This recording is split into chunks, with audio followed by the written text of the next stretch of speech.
السلام عليكم ورحمة الله تعالى وبركاته. بعد تأكيد مجموعة من التقارير الصحفية عبر العالم بقرب انتقال النجم العالمي كريستيانو رونالدو إلى الدوري السعودي وبالضبط إلى نادي النصر، خرج النجم البرتغالي في تصريح صحفي لإذاعة برتغالية بخبر سيهز العالم ويفرح المسلمين أجمعين، وهذا ما سنشاهده في هذا الفيديو الحصري.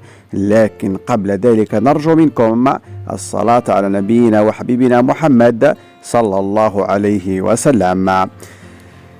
إذن البداية، أعلن النجم العالمي الدون كريستيانو رونالدو صاحب ال5 كرات ذهبية عن السبب الحقيقي وراء انتقاله إلى اللعب في الدوري السعودي، بحيث قال: أنا لم أنتقل إلى السعودية من أجل المال كما يقولون الصحفيون، لكن أنا معجب كثيرا بالدين الإسلامي والتقاليد الإسلامية، بحيث لدي أصدقاء مسلمين وأشاهد كيف يؤثر الإسلام على نمط حياتهم، وأنا ممتن لهم أمثال كريم بنزيما ومسعود أوزيل وكذلك أصدقاء من المغرب. أعتقد أن ما يقول الإسلام هو الصواب، بحيث أن من ديانة المسيحية والمجتمع هناك يشربون الخمر بشكل عادي، فيما أن الإسلام يمنع ذلك، وكذلك الزنا وأكل لحم الخنزير، وأنا أيضا أكره الخمر لأنه تسبب في وفاة أبي.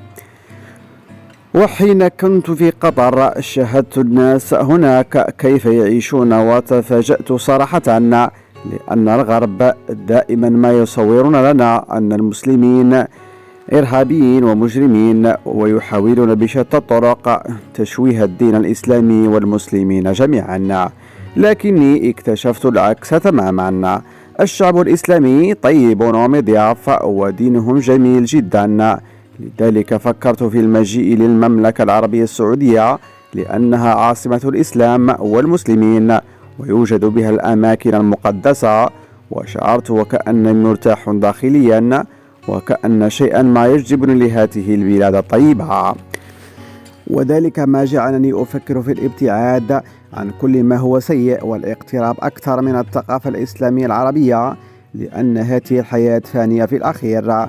لذلك الإنسان مفروض عليها الاستقامة والاقتراب من الله أكثر من أي وقت مضى، وأدعو جميع المسيحيين إلى تغيير نظرتهم من الإسلام وثقافة المسلمين، والابتعاد عن كل ما هو شاذ ودعم الشذوذ، لأن ذلك مخالف لقوانين الطبيعة والدين الإسلامي. وفي نهاية هذا الفيديو، ما رأيكم أيها المشاهدين الكرام في إمكانية اعتناق كريستيانو رونالدو الإسلام من خلال تواجده في السعودية؟ شاركونا آراءكم في التعليقات، ولا تنسوا الإعجاب بالفيديو والاشتراك في القناة، وشكرا.